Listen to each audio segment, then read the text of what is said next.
The wind was screaming through the pines that night, slicing across the valley like a blade. Snow fell in thick, relentless sheets, swallowing the last traces of the road. Clara pressed forward against the storm, one hand gripping the flashlight, the other clutching her coat tight to her chest.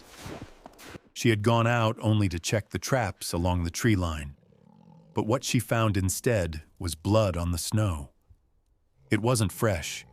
It had already started to freeze into tiny ruby crystals.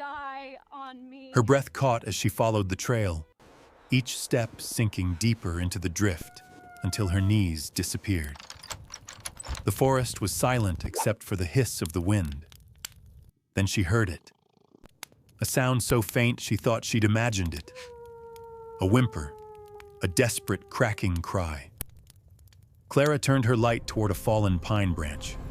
Beneath it, half buried in snow, was a small, trembling body. A bobcat cub, its fur matted with ice, its chest barely rising. Its mother lay a few feet away, a cruel steel trap clamped around her leg, the snow around her body stained black with dried blood. For a long moment, Clara just stood there. The storm howled around her, flinging ice into her face, but she couldn't move. Her heart hammered painfully against her ribs. She knew better than to interfere. Wild things were meant to die wild. That was what her husband used to say. Don't get involved, Clara. Nature takes care of its own.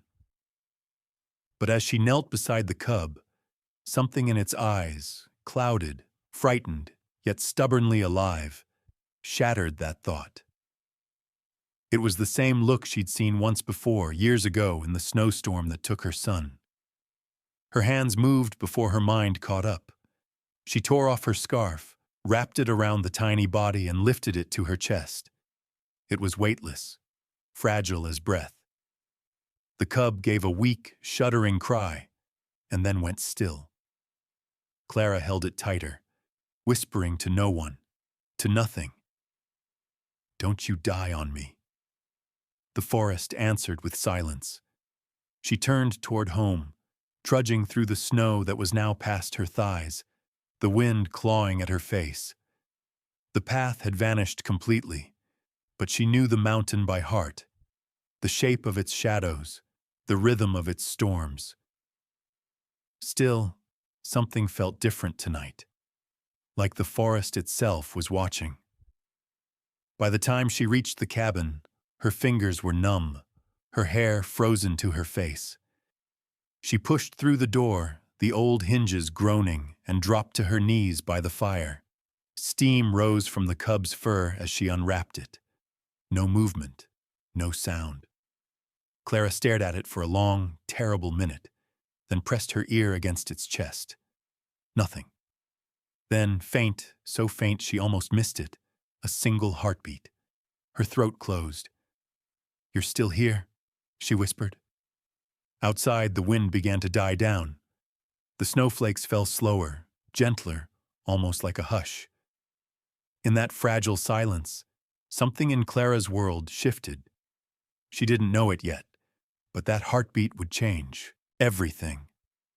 Morning came slow on the mountain. Pale light spilled through the frost-covered window, painting the wooden floor in shades of silver and ash.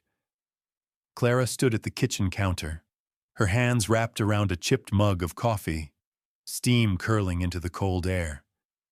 The fire had burned low, but she didn't move to feed it. Across the room, on a pile of worn blankets near the hearth, the bobcat cub still breathed, shallow but steady. It had survived the night. She hadn't expected that. The cabin was small, 2 rooms, one for sleeping and one for everything else. Its walls were lined with shelves cluttered with jars of dried herbs, faded photos, and a stack of letters she hadn't opened in years. Outside, the world was buried in white silence. The nearest town lay 12 miles down a winding road that vanished each winter. Clara rarely went there anymore. Her only company was Benny, The old sheepdog who now limped with every step but never left her side? He lay near the cub, his head tilted, sniffing the air with wary curiosity. Clara watched him for a while, then said quietly, "Don't scare him, old boy. He's had enough." Benny gave a soft huff, as if understanding, and laid his head back down. Clara crouched beside the cub, touching its fur lightly. Beneath the warmth of the fire, its colors began to emerge. Gold mixed with gray, faint spots like ghosts of the forest. She could see now how young it was, barely a few weeks old. Eyes still cloudy, paws too big for its small body. "Where's your home, huh?" she murmured. "You shouldn't be here." But she knew the answer before she finished the sentence. The snare she'd found last night, the blood around the mother. It wasn't nature that had done this. It was people. Her people. The thought made her chest tighten. Clara turned to the window. Snowflakes drifted lazily past the glass, and beyond them, the dark line of the pines rose like a wall. Somewhere out there were traps, hunters, and all the things she'd spent the last 5 years trying to forget. She had come here to escape them, to escape everything. She could still see the night of the storm 5 winters ago, her husband's flashlight disappearing into the white blur, the echo of her son's laughter cut short by the wind, the rescue team finding nothing but broken wood and silence. That was the night she decided never to go back to town. And yet, here she was, saving another life from the same wilderness that had taken everything from her. Clara rubbed her palms together, breathing out slowly. She wasn't a believer in fate or mercy or miracles. The mountain didn't give those things. It only took. But when the cub shifted slightly, letting out a faint sigh, something flickered behind her tired eyes. A spark she hadn't felt in years. Hope. Or maybe just the memory of it. Days slipped quietly into each other. Snow fell, melted, and froze again. Clara moved through the cabin, like a shadow, feeding the fire, fetching water from the well, boiling soup thick enough to stretch for days. Life on the mountain had a rhythm, one she'd learned by heart.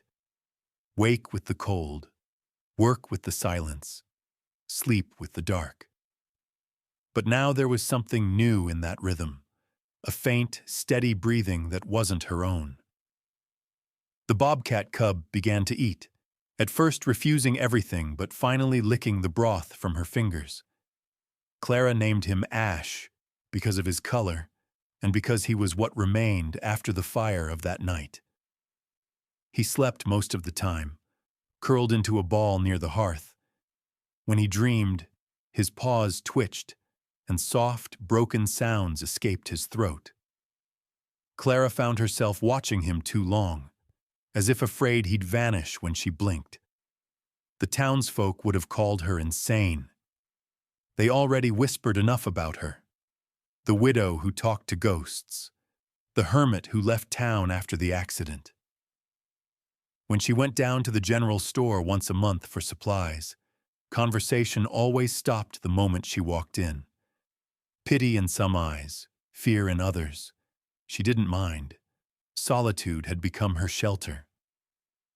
Still, every time she returned from town, the forest felt different, as if it exhaled once she came home. She'd see fresh prints in the snow outside her fence. Deer, fox, sometimes bobcat. But lately, the tracks lingered closer to the house.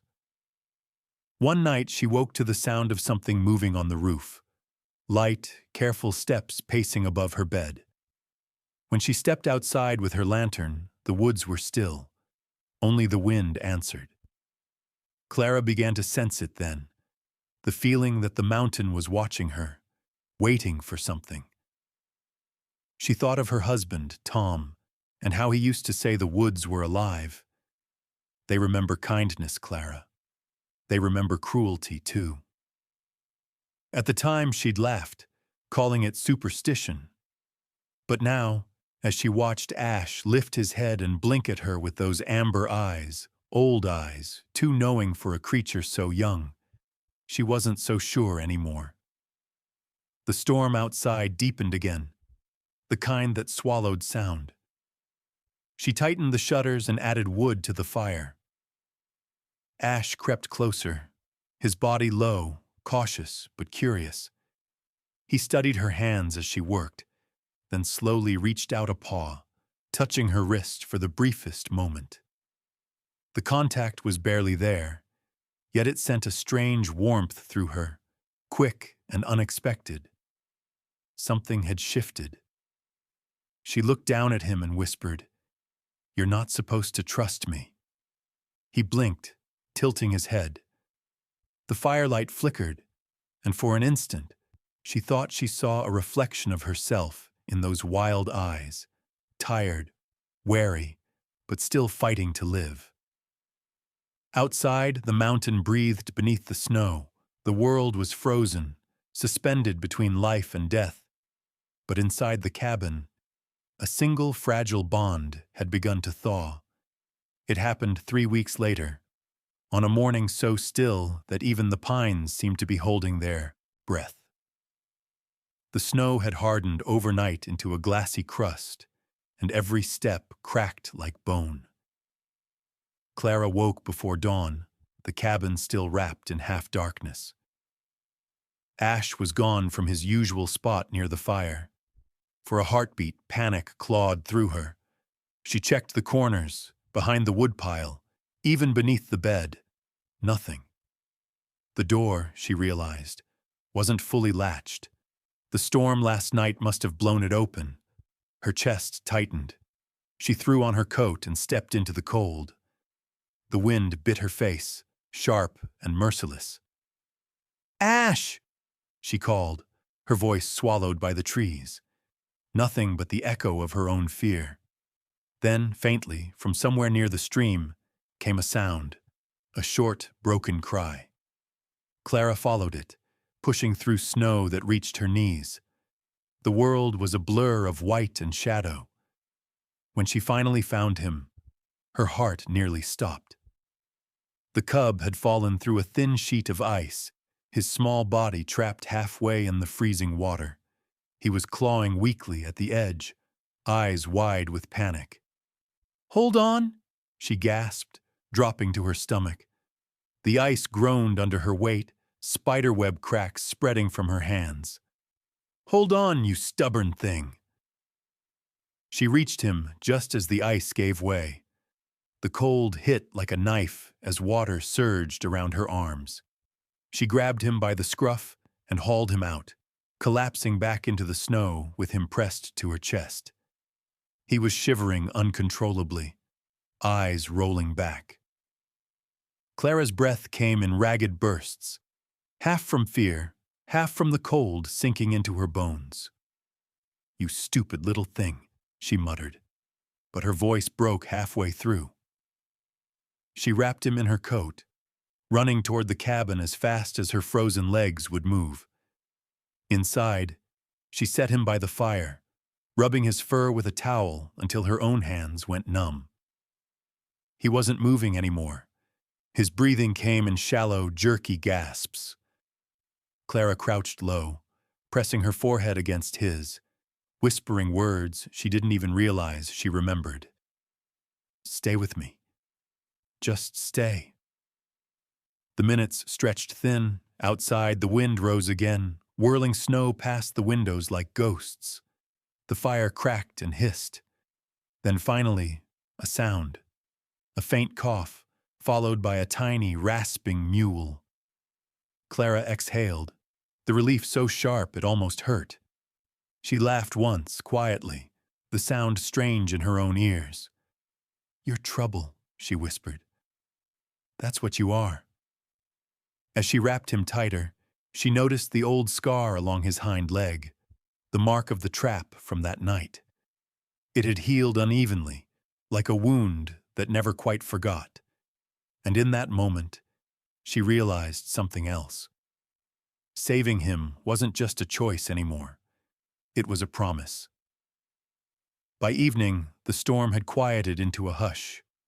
The mountain, bathed in pale blue light, looked almost gentle again, deceptive in its beauty. Clara sat beside the fire, a blanket draped over her shoulders, her fingers tracing the rim of her coffee mug. On the floor, Ash slept deeply, wrapped in an old wool scarf. His breathing had steadied, the soft rise and fall like the ticking of a clock. She should have called the ranger station. That was the rule. Any wild animal found injured or abandoned had to be turned in to wildlife control. They'd take it to a rehab center, or put it down, depending on what they decided. That was what she should have done. Instead, Clara poured another log into the fire and watched the flames lick upward. She'd told herself it was only temporary, that once he was strong enough, she'd let him go. But every time she looked at him, the thought dissolved. There was something defiant in the way he clung to life, something she couldn't turn away from. When Benny limped over and lay down beside the cub, Clara smiled faintly. "You too, huh?" she whispered. "Guess we're all strays in this house." The next day, she drove into town for supplies. The air was sharp, the roads slick with ice. At the general store, people nodded politely but didn't ask questions. Only one man did, Henry, the old game warden. "Clara," he said, adjusting his hat. "You heard the warnings, right? There's been sightings of a big cat near your ridge. You be careful." She forced a smile. "I will. Don't feed it, whatever you do. You start feeding a wild thing, you're asking for trouble." Clara didn't answer. She only nodded and left, her hands tightening on the steering wheel. Back at the cabin, Ash was awake, his eyes following her every movement. When she set the groceries down, he crept closer, sniffing the air, curious and cautious all at once. She tore off a small piece of cooked meat and held it out. He hesitated for a long moment, then took it from her hand. His teeth grazed her skin, light as breath. That single touch felt like a thread pulling something deep inside her back to life. For the first time in years, the cabin didn't feel like a tomb. It felt alive. She sat down beside the hearth, watching him eat. The firelight flickered across the walls, across the faded photograph of Tom and their son still hanging by the window. Their smiles seemed almost real in the glow. Clara looked back at Ash. "You're not supposed to be here," she whispered, half to herself. "But maybe neither am I." Outside, night crept in, soft, endless, and full of quiet questions. Somewhere in that silence, destiny had already shifted course. Winter deepened, and the mountain grew quiet in a way that only death or peace could explain. Days bled together into the same gray hush. Clara spent her mornings splitting firewood, her afternoons mending the fence, her evenings sitting by the fire with Ash curled near her feet. He had grown fast, too fast. His legs were stronger now, his coat sleek and thick, eyes bright like molten amber. Sometimes when he looked at her, she swore he understood more than he should. Benny tolerated him, though not without, grumbling. The old dog kept a cautious distance, glaring when the cub got too close to his bowl. But when the temperature dropped below 0, Clara often found them sleeping side by side near the hearth, the old and the wild sharing warmth. It felt right, like something lost had quietly returned. But beneath that fragile peace, unease lingered. One evening, Clara stepped outside to fetch wood and froze. Across the snow, barely visible in the fading light, was a set of tracks leading toward the cabin. then stopping just beyond the porch. Larger than any fox, rounder than a dog's. The prints hadn't been there that morning. She crouched, her breath steaming in the cold, studying the marks. Ash padded out behind her, his fur bristling, tail low. He made a soft, guttural sound that didn't belong to a cub anymore. Clara straightened slowly. "Easy," she whispered. But the forest said nothing.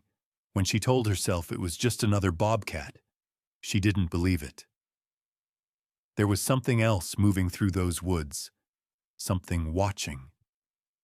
That night, she dreamed of eyes glowing in the dark, hundreds of them surrounding her cabin while she held a tiny flame in her hands.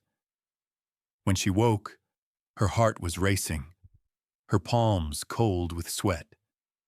The next few days, she tried to shake the feeling, but it clung to her like frost. She spent more time inside, keeping the windows shuttered, the fire burning bright. Ash seemed restless, too. He prowled the edges of the room, tail flicking, nose twitching at scents she couldn't sense. Then came the day she found the rabbit. It was early morning. She opened the door, and there it was, freshly killed, laid neatly on the step. No blood around it, no signs of struggle. Just the body, untouched except for the throat. Her stomach tightened. She turned toward Ash, who stood a few feet away, watching her. His whiskers twitched. "Was that you?" she whispered. He blinked once, slow and calm, then looked away. Clara exhaled, half in relief, half in fear. He was learning to hunt. That was natural. But what wasn't natural was the way he'd left it. Like a gift. That night, she couldn't sleep. She kept hearing sounds from the forest, twigs snapping, snow crunching, something pacing just beyond the window. Each time she reached for the rifle above the door, the silence returned.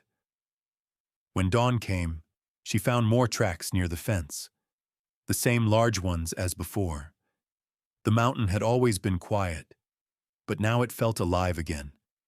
Alive in the way a held breath is alive, waiting for something to break. Clara stood by the fire, rubbing her arms as Ash watched her from the corner.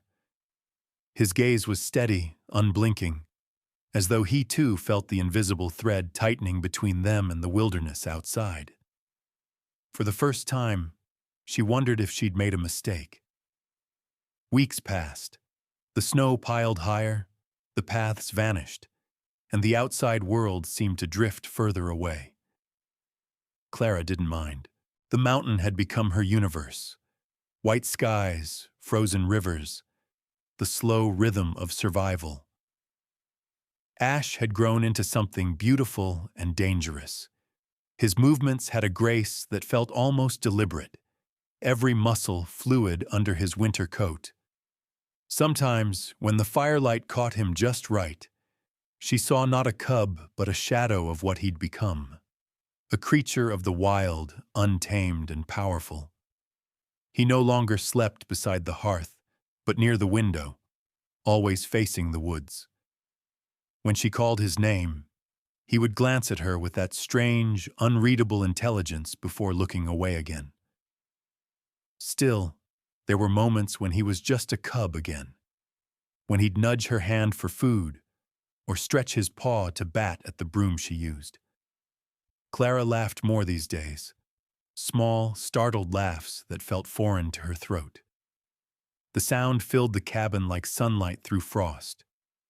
But even as she smiled, she knew this couldn't last. The signs started small, missing chickens from a neighbor's coop, a horse found mauled near the ridge. Then the talk began. Voices in the store, sharp and wary. "Something big's up there," one man said.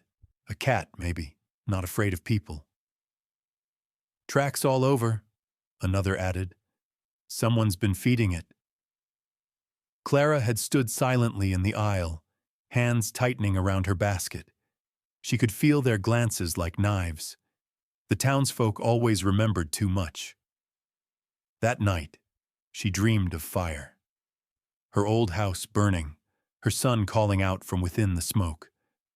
When she woke, Ash was staring at her from the foot of the bed, ears flat, tail low.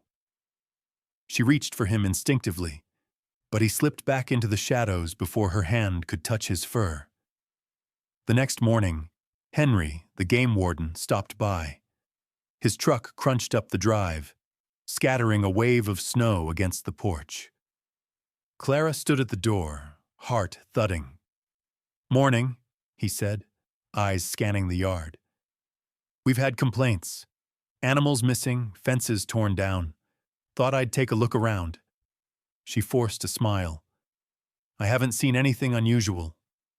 He nodded, though his gaze lingered on the claw marks near the woodpile. "You keeping anything here, Clara? Any pets? Other than that old dog?" Her throat tightened. "Just Benny." Henry studied her for a long moment before sighing. "Look, I know you like your peace up here, but if something wild's gotten too comfortable near people, we'll have to deal with it. You understand?" "I understand." When he left, she watched the truck disappear down the road, the snow swallowing its sound. Behind her, Ash appeared silently from the corner of the room. His tail flicked once. His eyes glowed faintly in the dim light, like coals waiting for air. Clara sank into the chair, her hands trembling. She'd kept him hidden for months, nursed him from the edge of death. But the truth was undeniable now. He didn't belong here. Every day he grew stronger, faster, more restless. When she opened the window later that evening, the cold rushed in like a warning. Ash pressed his nose to the sill, staring out into the night. Somewhere out there, a wild cry answered, a sound deep and raw echoing through the valley. Ash lifted his head. His ears twitched, and in that single moment, Clara understood what she'd been pretending not to see. He was no longer hers to keep. The thaw came early that year, sudden and uneasy. The snow melted into gray slush that swallowed the path, and rivers roared beneath sheets of ice. Clara felt it before she saw it, the restless pull of spring, the stirring of something she couldn't control. Ash grew wilder with the changing light. He stayed outside longer each day, vanishing into the woods for hours, sometimes a full night. When he returned, his fur carried the smell of pine and blood. His paws were streaked with dirt, his eyes sharp, alert, no longer the eyes of a cub. Clara tried to pretend it didn't scare her. One evening, she stood on the porch, watching him pace the edge of the yard. He moved with the silent certainty of something that belonged to the dark. "You'll leave soon," she said softly. He looked up at her, as if understanding. The wind blew between them, carrying the faint, wild scent of freedom. Inside, Benny whined, the sound thin and uneasy. He hadn't been himself lately, tired, wary. He refused to eat when Ash was near. Clara couldn't blame him. There were moments, fleeting but real, when even she didn't recognize the creature she'd raised. That night, thunder rolled over the ridge. Clara sat by the fire, pretending to read, but her eyes kept drifting toward the door. The storm built slowly, wind rattling the shutters. Then came the crash, a sudden bang from outside. She grabbed the lantern and ran out. The chicken coop door was torn off its hinges. Feathers drifted in the rain, mixing with mud. A flash of movement caught her eye, something slipping between the trees. Clara's heart stuttered. She raised the lantern. "Ash!" For a moment she saw him at the tree line, his body tense, eyes glowing in the light. Then he was gone, swallowed by the forest. She didn't sleep that night. By morning the rain had stopped, But the damage was done. 3 hens gone. Tracks all around the yard. Big, deep, unmistakable. Clara stood staring at them until the sun rose fully, her mind numb. Later that day, Henry's truck appeared again. "Looks like whatever's been killing livestock is getting bolder," he said grimly. "We found prints up by the creek. Bobcat, maybe bigger. I'll have to set traps if it keeps up." Clara's throat tightened. "Do you have to?" He looked at her, puzzled. "You know the rules, Clara. If it's threatening farms, it's gotta go." After he left, she sat on the porch for a long time, the lantern from the night before still in her hands. Ash hadn't come back since the storm. When he finally did, 2 nights later, she was waiting. He appeared soundlessly at the edge of the clearing, fur slick with rain, eyes wild and shining. He looked magnificent, terrifying, utterly free. Clara rose to her feet. "Where have you been?" He didn't move, just watched her, silent, unreadable. The world seemed to narrow to the space between them, the firelight flickering from the cabin, the cold breath of the forest behind him. Then, slowly, Ash stepped forward. One paw, then another. His gaze softened. He pressed his head lightly against her knee just for a moment, long enough for her to feel the heartbeat beneath his fur. She knelt, one hand trembling as she touched his cheek.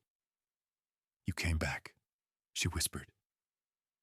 For the first time in months, she felt tears burn her eyes. But deep down, she knew this was only a pause.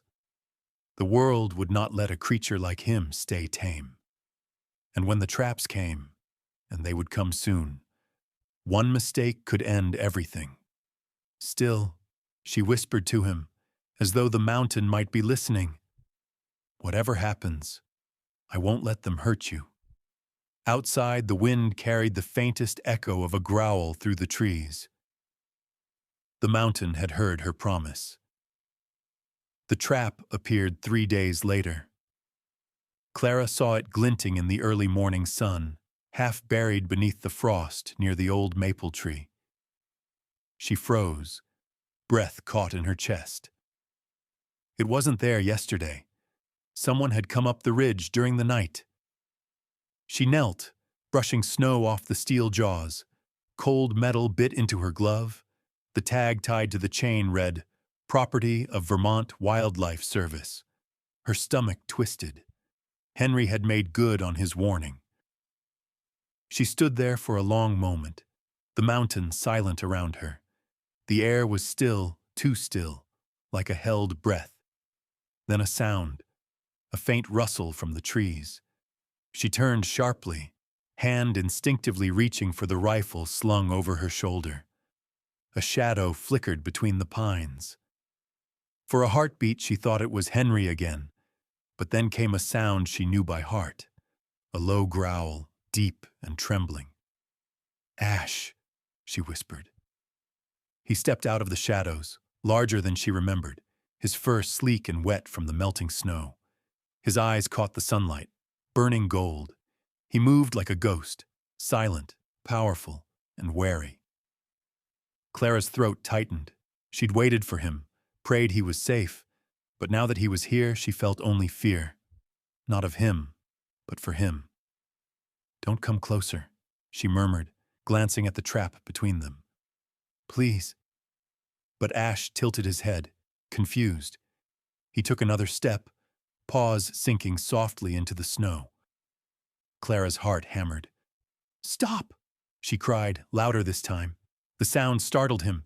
He froze, tail twitching, muscles tense. For a second, neither of them moved. The woman and the wild thing, locked in a fragile, terrible silence. Then, somewhere down the hill, a rifle cracked. The echo rolled through the valley like thunder. Ash flinched, ears flat. Clara dropped to her knees. "No, no, no!" She looked toward the tree line but saw nothing, only the distant curl of smoke from a hunter's campfire. Another shot, closer this time. Ash bolted. Ash! She ran after him, snow spraying under her boots. Branches tore at her coat, her breath ragged, heart pounding in her throat. The world narrowed to the streak of golden fur darting through the woods ahead. Then came the sound that froze her blood, metal snapping shut. A scream, raw and feral. God, no! She choked, stumbling forward. When she reached him, her knees gave out. Ash lay tangled in the snare, the steel jaws clamped tight around his leg. Blood stained the snow a dark, spreading red. He thrashed once, twice, then went still, panting. His eyes met hers, wide with pain, but not accusation. Clara's hands shook as she tried to pry the trap open. Her gloves slipped on the blood-slick metal. "Hold on, baby. Please hold on," she whispered, voice breaking. Behind her, a new sound rose, the crunch of boots in snow. Someone was coming. "Clara!" The voice came through the trees, steady, commanding. She didn't have to look to know who it was. Henry emerged from the fog, rifle slung over his shoulder, face drawn tight with something between anger and pity. Behind him, 2 men from the town followed, both carrying ropes and cages. "What are you doing here?" Clara's voice trembled, half from cold, half from fury. "Tracking the cat," Henry said evenly. His eyes flicked toward the bleeding shape at her feet. "Looks like we found it." "He's hurt," she snapped. "You have to help me get him out." Henry hesitated, his hand tightening on the strap of his gun. "Clara, step away from it." "It's him," she said, her voice breaking. "Not it, his name is Ash." Henry's expression hardened. "That thing killed livestock. It's dangerous. You knew what would happen if it got used to people." "He's not dangerous," she cried. He was scared." The other men exchanged glances. One of them muttered, "Crazy old woman's lost it." "Don't you dare," Clara hissed, rising to her feet. Snow clung to her coat, her hair wild in the wind. "You have no idea what he's been through." "Neither do you," Henry said softly. He raised a hand. "Please, Clara, move aside. I don't want to hurt him." For a heartbeat, she thought she saw regret in his eyes. Then he signaled to the others. One man stepped forward, holding the pole snare. Ash struggled, letting out a low growl that made the air vibrate. Clara dropped to her knees again, placing her body between them. "No, you'll kill him. Clara, move." She didn't. The world exploded into shouting. Hands grabbed her arms, pulling her back. She screamed, kicked, fought like something feral herself. "Let me go! He's just a cub!" "Jesus, hold her still!" one man yelled. In the chaos, Henry knelt beside Ash, pulling a cloth from his pocket. "Easy now," he murmured, voice low, almost gentle. But when the cub thrashed, his hand went to the rifle. "Don't you do it!" Clara's scream tore through the clearing, raw and broken. Henry froze. For a long moment, all she could hear was her own ragged breathing and the faint whimper of the wounded animal. Then, slowly, he lowered the gun. "Take him," he said to the others. "We'll bring him down to the station. Maybe the rehab center can do something." They lifted the cage, Ash inside, too weak to fight. His eyes found Clara's through the bars, confused, searching, heartbreakingly calm. She stumbled forward, reaching out, but one of the men blocked her path. "I'll come for you," she shouted after them, her voice echoing through the valley. "Do you hear me? I'll bring you home." The cage door slammed shut. And just like that, the sound of the mountain changed. The wind picked up, whispering through the trees, carrying the scent of blood and iron. The snow began to fall again, soft but merciless. Clara dropped to her knees in the red-stained snow, hands trembling, the echo of that look, those eyes, burning into her. He wasn't angry. He was hurt, and she had failed him. The mountain felt emptier than ever. For days, Clara didn't light the fire. The cabin sank into cold and silence, as though the world itself had stopped breathing. She sat at the table with her hands clasped, staring at the empty spot near the hearth where Ash used to sleep. Benny lay nearby, head resting on his paws, eyes dull. He seemed to understand, in the way animals do, that something sacred had been broken. Outside, the snow kept falling, covering the bloodstains near the maple tree. Each new layer made the world quieter, softer, like it was trying to erase what had happened. But Clara couldn't forget. Every time she closed her eyes, she saw the cage door closing, the look in Ash's eyes as they took him away. The townspeople stopped by once. They didn't come to comfort her. 2 men from the local board stood on her porch, their boots leaving wet prints on the wood. "Ma'am," one said, avoiding her gaze, "you've got to stay away from the wildlife center. The Bobcat's evidence now. They're running tests, checking for disease. It's not your business anymore." She didn't answer, didn't even look at them. After a long pause, the other man sighed. "I know it's hard, Mrs. Hale, but it's for the best. That animal could have killed someone."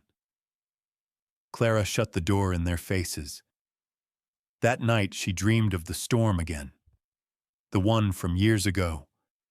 She saw Tom's coat whipping in the wind, her son's small hand slipping from hers, the snow swallowing their laughter, their voices, everything. She ran through the white void, calling their names, but only one voice answered now. Ash's cry echoing through the blizzard. When she woke, her cheeks were wet with tears. The following morning, she forced herself down the mountain. The truck groaned on the frozen road, tires skidding on ice. The town looked smaller than she remembered, colorless against the sky. People stared as she passed, whispering, turning away. She was used to that, but today, the weight of their judgment felt heavier. At the wildlife center, a young guard stopped her at the gate. "I'm here for the Bobcat," she said, her voice hoarse from disuse. "I'm sorry, ma'am," he replied. "No visitors. The animal's being transferred." "Transferred where?" He hesitated. "They said it's too aggressive. They're considering euthanasia." The world tilted.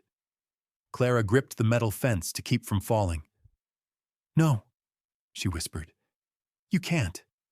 He's not dangerous. Ma'am, please." But she was already walking away, her boots crunching through the ice, each step heavier than the last. That night, back at the cabin, she sat by the dead fireplace. The silence pressed down like snow. Through the window, the forest loomed black and endless. Somewhere out there, a faint howl echoed, low, mournful, like the mountain itself was grieving. Clara closed her eyes. For the first time in years, she whispered a prayer, not for herself, but for him, and for a miracle she no longer believed could come. The storm returned without warning. It came from the north, thick, violent, and endless. Snow devoured the valley, winds screamed through the trees, and the world vanished beneath white. It was the kind of storm that took lives, the kind that erased trails, fences, memories. Inside the cabin, Clara sat by the window, watching the blizzard swallow the forest. The fire was barely holding on, a faint orange pulse in a sea of gray. She hadn't slept in 2 nights. Every creak of wood, every whisper of wind sounded like footsteps, like something trying to find its way home. On the table lay a folded newspaper. The headline read, Captured Bobcat to be put down after failed rehabilitation. She'd stared at the words until they blurred. Then she read them again and again. Her breath came shallow. Put down. The phrase echoed like gunfire. She rose slowly, every movement stiff, deliberate. The cabin around her blurred. The shelves, the cold dishes, the empty hearth. Only one thought burned through the haze. She couldn't let it end this way. Not again. Not like Tom. Not like her son. She grabbed her coat, her gloves, the flashlight. Benny whined from the corner, tail thumping weakly. "I have to," she whispered, kneeling to stroke his head. "Stay here, old boy, I'll be back." The wind nearly tore the door off its hinges as she stepped outside. The road was gone, buried under 3 feet of snow, but she knew the way by heart. The wildlife center sat at the base of the ridge, 10 miles down, across the frozen stream. She'd walked it once in autumn, before the first frost. Now the path was unrecognizable, but she didn't care. The storm howled, pushing against her with the strength of a living thing. Each step sank deep, the cold biting through her boots, her coat, her bones. "Keep moving," she told herself. "Just keep moving." Somewhere behind the wind, she thought she heard something. A cry. Faint, familiar. She stopped. Turned. Nothing but white. Her pulse raced. "Ash?" she called out, though she knew it was impossible. But then it came again. Soft, distant, carried by the storm. A sound that didn't belong to the wind. Clara's breath caught. She moved toward it without thinking, stumbling through the drifts, the flashlight beam shaking wildly. The cry came again, closer now. And then, through the veil of snow, she saw movement. A shadow slipping between the trees, low and fast. For a heartbeat, she thought it was her imagination, another trick of grief and cold. But then the shadow stopped. 2 golden eyes shone through the blizzard. She froze, tears stinging her eyes. "Ash!" The wind swallowed her voice, but the shape stayed, watching her. The same eyes she'd seen through the bars of the cage. And then, as suddenly as it appeared, it turned and vanished into the storm. Clara's heart slammed against her ribs. She didn't hesitate. She followed. The wind cut like glass. Clara could barely see 2 feet ahead. The snow came sideways now, a white wall that burned her eyes and throat. Her flashlight had died an hour ago. The world had shrunk to sound and touch. Crunching snow, howling wind, the thud of her heartbeat in her ears. She should have turned back long ago. But somewhere in the blizzard, she kept hearing it. A faint cry, rhythmic, alive. It rose and fell with the gusts, always ahead, always leading her deeper into the storm. "Ash!" she shouted, her voice barely audible above the wind. No answer, then a flicker of movement. A shadow darted across the ridge, graceful, fleeting. For a second she caught the glint of gold eyes before it vanished again. She stumbled forward, lungs burning. Her knees buckled once, twice. The world spun, white and infinite. Somewhere behind her, the sound of cracking ice echoed. She was near the frozen stream. "He's leading me there." Her boots slipped on the slick surface as she crossed, clutching at the branches for balance. The current roared beneath the ice, unseen but relentless. Halfway across, the ice groaned, a deep, shuddering sound that made her freeze.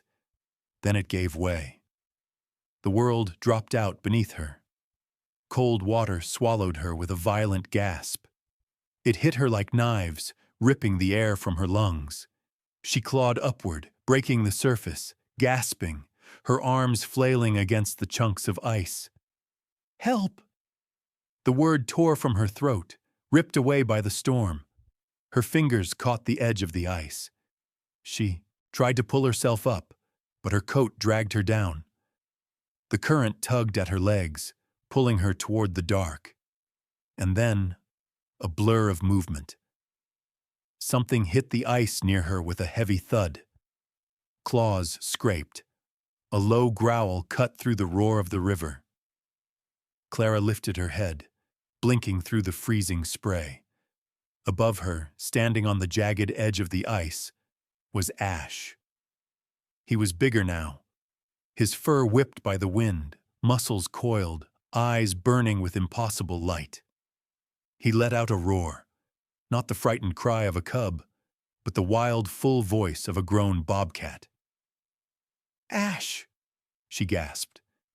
He crouched, gripping the ice with his claws. The sound of his growl vibrated through the air like thunder. Then, inch by inch, he leaned down, his teeth catching the fabric of her coat. The pull was agony. The ice tore at her hands, the water dragging her down again. But Ash didn't let go. His paws slipped, claws digging into the ice, and for a second, she thought they'd both fall. Then, with one final surge, she felt her body lift, breaking free from the current. They collapsed together on the snowbank, both gasping, trembling. Clara coughed violently, rolling onto her back. Above her, the sky was nothing but white. When she turned her head, Ash was beside her, chest heaving, eyes locked on her face. He gave a low, guttural sound, half growl, half sigh, and pressed his head against her shoulder. "Good boy," she whispered, voice shaking. "You found me." He stayed there, silent, his breath warm against her skin as the storm raged on around them. For the first time in years, Clara wasn't afraid of dying. They moved through the storm together. Clara leaned on Ash as much as he leaned on her. Each step was a battle, against wind, against cold, against the weight of exhaustion pressing her toward the snow. The mountain no longer felt like home. It was a living thing now, testing them, daring them to survive. When her legs finally gave out, Ash stopped.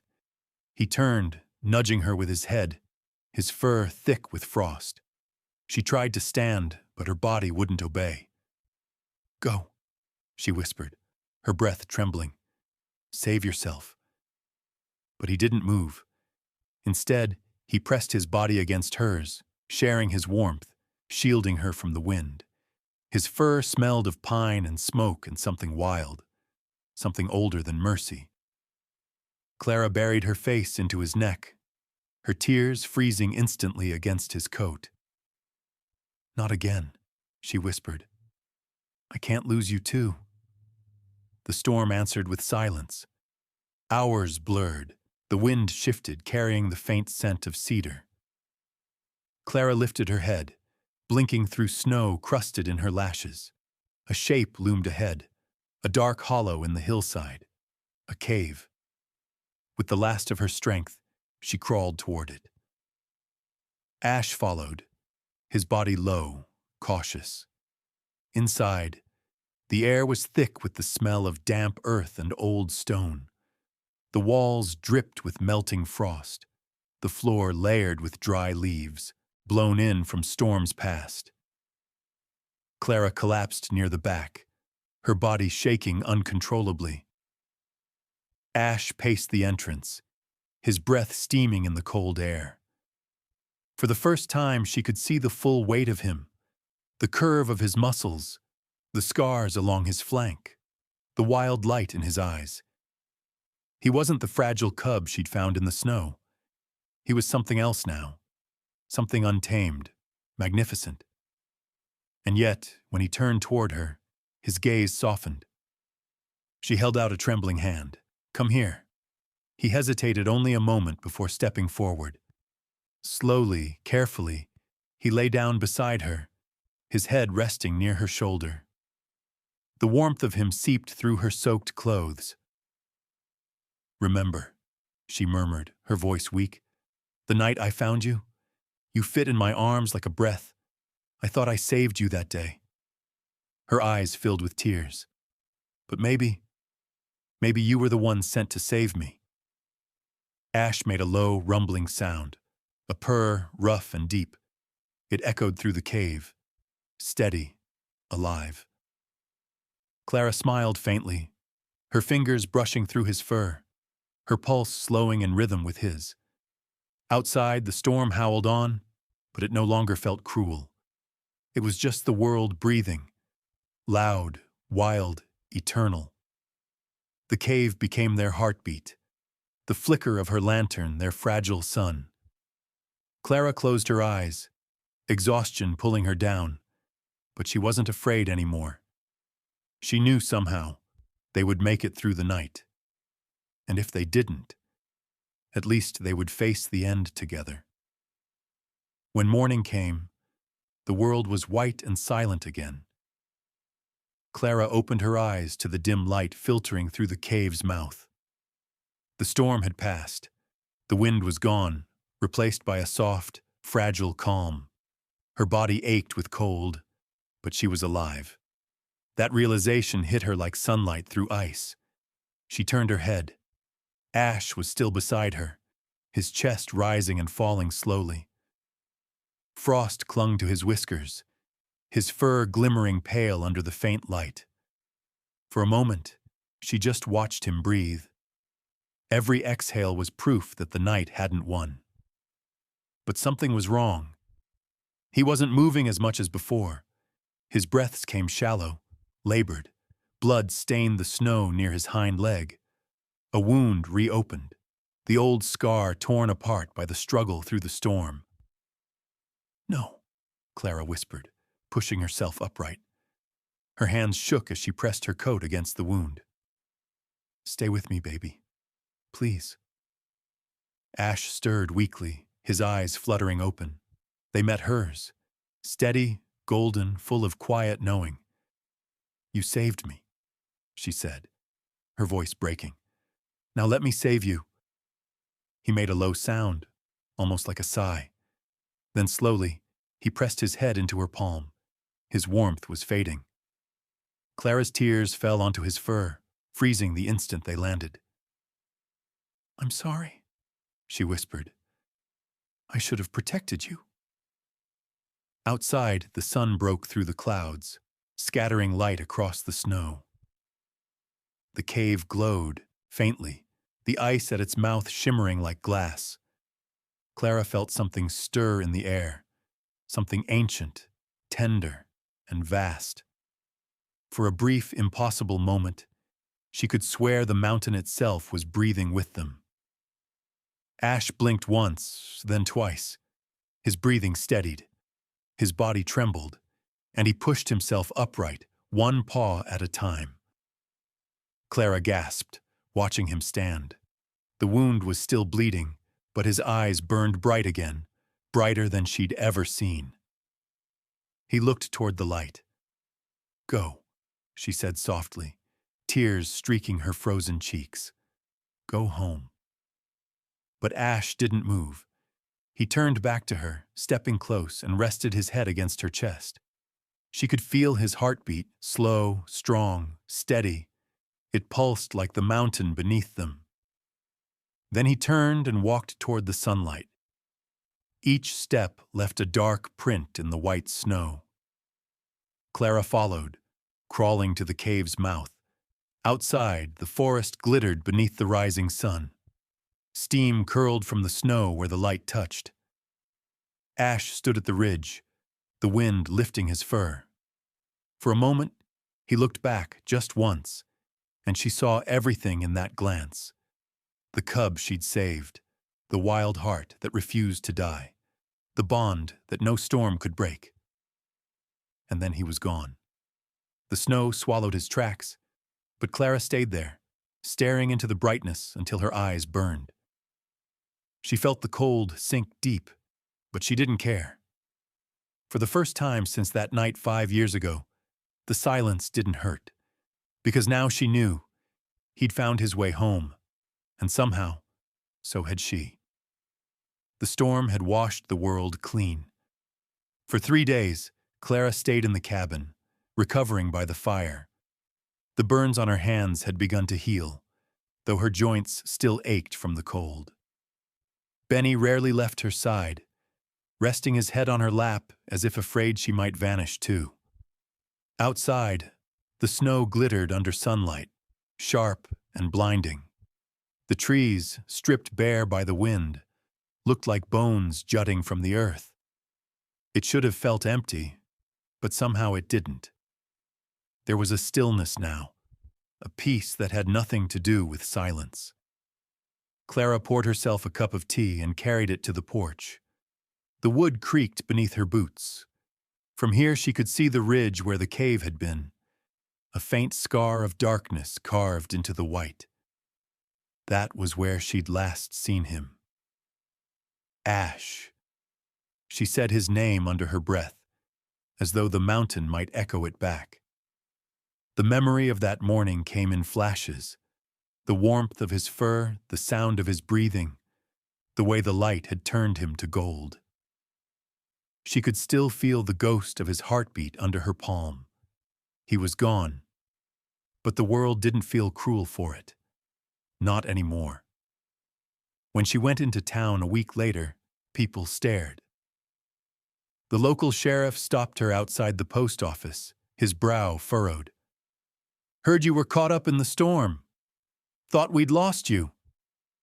"Not yet," she said, her voice calm.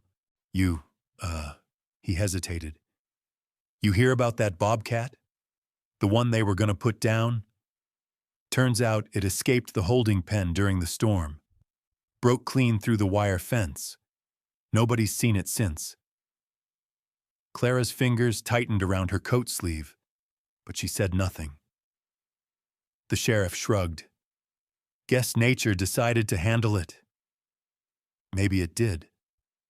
She walked home slowly, her breath fogging the air, the road stretching out like a frozen river. Every so often she glanced toward the tree line, half expecting to see a flash of movement, a shape slipping between the shadows. But the forest was quiet, unbroken. When she reached the cabin, the sun was already setting. The sky bled pink into the snow. She stood by the porch, listening to the hush settle over the mountain. Then faintly, she saw them, paw prints. Small, light, half buried near the fence line. Her heart stopped. She knelt, tracing one with her glove. It was old, maybe a day, maybe two, but it was real. A single tear slipped down her cheek, freezing before it could fall. "Goodbye, my boy," she whispered. "Be free." The wind stirred then, brushing her hair across her face like a touch, and for the first time, she smiled.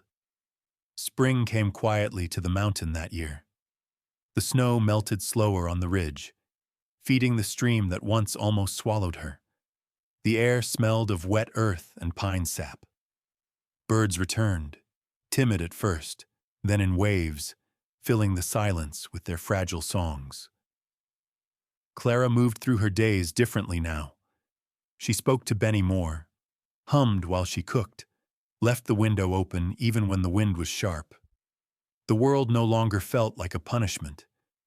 It was still lonely, yes, but it was a gentler kind of loneliness, the kind that made room for light. She started visiting town again. People still whispered, but this time she didn't care. She'd nod to Henry when she passed him outside the store, and he'd tip his hat awkwardly in return. There was guilt in his eyes. She didn't hold it against him. One afternoon, she found him waiting by her truck. "You heard about the bobcat tracks near the creek?" he asked. Her heart fluttered. "No." He nodded toward the hills. "Big one. Healthy. Looks like it's been keeping its distance from livestock. Smart animal." He hesitated, then smiled faintly. "Guess it made it after all." Clara said nothing for a long moment. Then she returned the smile, soft but sure. "I always knew he would." That night she sat on the porch with a blanket around her shoulders. the stars shimmering like shards of glass overhead.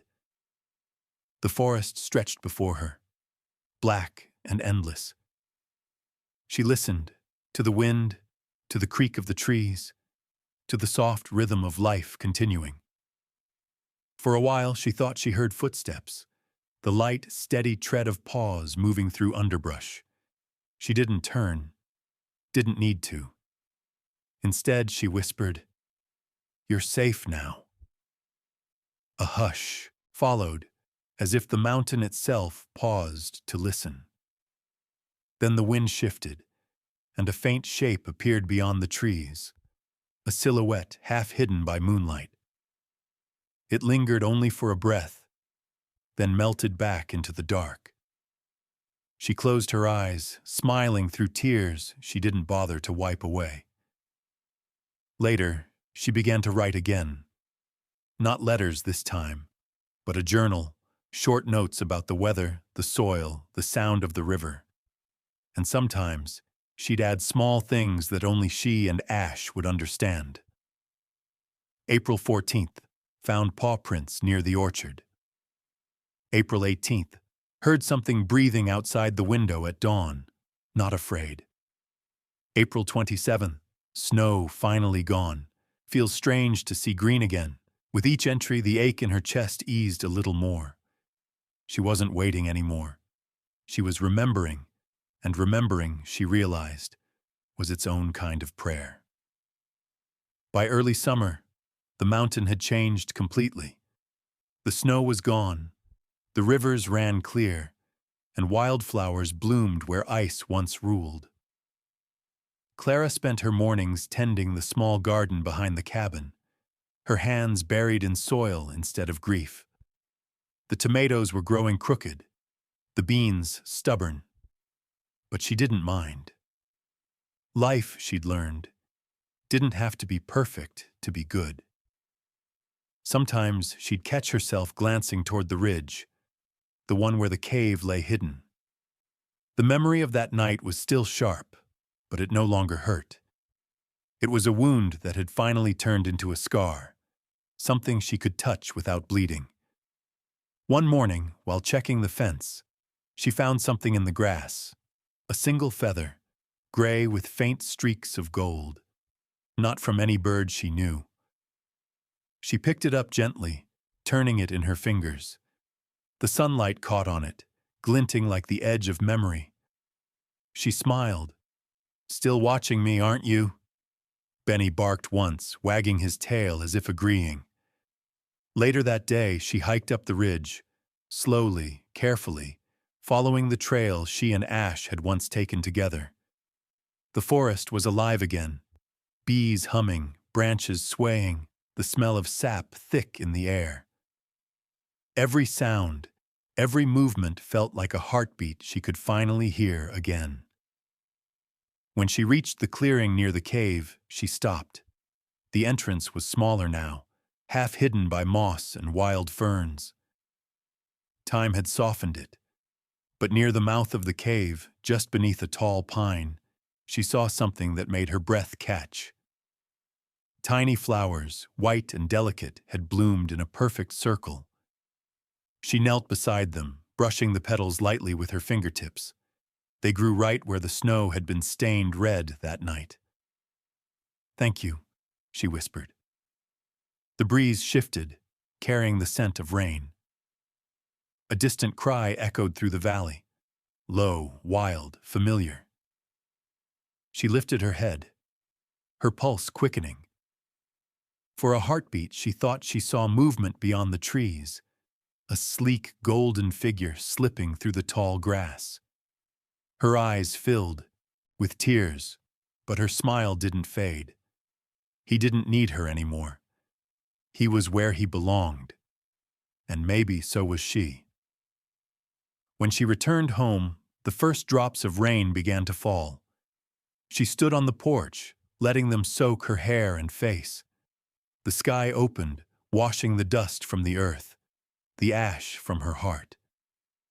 Inside, the kettle began to whistle. Benny barked again, impatient for warmth.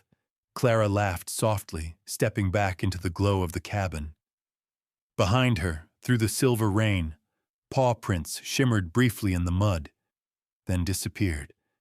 And in that fleeting moment, she understood what she had always been searching for. Not rescue, not forgiveness, but peace. Summer faded into autumn, and the mountain began to quiet again. The mornings came colder, the evenings stretched longer, and mist curled low across the valley like a living thing. Clara didn't mind the change. Seasons, she had learned, were just the world's way of remembering. She sat on the porch with a book she never quite managed to read. Benny dozed at her feet, snoring softly. Beyond the fence, the forest glowed amber under the sinking sun. A year had passed since the storm. Sometimes, when the wind blew down from the ridge, she'd catch the faint scent of pine and something wilder, something that made her heart beat differently. And sometimes, on the edge of sleep, she'd hear a sound. The soft crunch of snow, a breath, a growl that wasn't threatening but alive. She never went looking for him again. She didn't need to. Ash had never really left. He lived in the rhythm of the forest, in the silence between the wind and the snow, in the way the mountains seemed to breathe on still nights, in the way she finally could. People in town still told stories about her. The widow on the mountain who survived a blizzard chasing a ghost cat. Some said she lost her mind. Others whispered that she tamed the wild itself. Clara never corrected them. Let them believe what they wanted. Because she knew the truth. She hadn't tamed anything. She had simply learned to listen. There was a peace in that, an understanding that the world didn't owe her meaning, yet it had given her one anyway. The wild didn't take or give, it simply was, and within its indifference, she had found grace. As twilight deepened, she rose and walked toward the edge of her yard. The air was cool, clean, full of promise. Somewhere high above, a hawk cried out. The sound echoed over the ridge, sharp and free. She looked up, smiling. "Good night, Ash." The wind stirred the leaves in answer, carrying a faint warmth through the chill. She closed her eyes and breathed it in. Maybe, she thought, the universe doesn't heal us with miracles or mercy. Maybe it heals us with reminders, with creatures that cross our path and show us what we've forgotten. How to love, how to let go, how to keep walking even when the snow is deep. She turned back toward the cabin. The light inside flickered, golden and alive. Benny barked once, wagging his tail. Clara laughed, a sound small but full, the kind that leaves no room for ghosts. As the night settled over the mountain, the forest hummed with quiet life, every shadow pulsing like a heartbeat. Somewhere in that darkness, unseen but near, a pair of golden eyes blinked once, then vanished into the trees. And in that stillness, a single thought remained. Sometimes, the wildest creatures remind us what it truly means to be human.